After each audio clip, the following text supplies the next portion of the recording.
बस में बिना टिकट के ट्रैवल करता पैसेंजर पकड़ा गया और जब कंडक्टर ने टिकट मांगी तब पैसेंजर ने उसके ऊपर आरोप लगा दिया और वीडियो उतारने लगा और खुली धमकी देने लगा कि मैं सोशल मीडिया पे अपलोड कर दूंगा।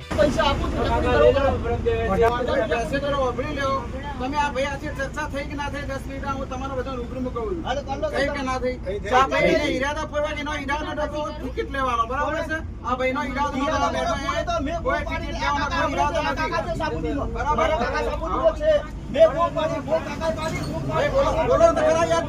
चर्चा થઈ કે ના 10 મિનિટ થઈ કે ના થઈ 10 મિનિટ થઈ બસ અમાર ટિકિટ નહીં ઓલી ચેકિંગ વાળા હતા તો મારી પાસે સાહેબ જારી ગોળી મારો સાહેબ હવે તારો સોશિયલ જ્ઞાન જ નથી તારા સામાજિક જ્ઞાન બિલકુલ નહીં જીરો છે તો તારા જીરો હોય તો મારો આખી ગાડી ભરેલી કેટલા છે પેસેન્જર તો 55 જણે પેસેન્જરે ટિકિટ લીધી તમે એટલા બધા જાગતો તો એક્ટિવ તો ટિકિટ લઈ લીધી હોત તમે સોશિયલ મીડિયાની વાતો કરો સાહેબ સોશિયલ મીડિયાની વાતો કરે ભાઈ આ તો ખૂબ ના મારી હોત તો ભાઈ બેહી રહેવાના હતા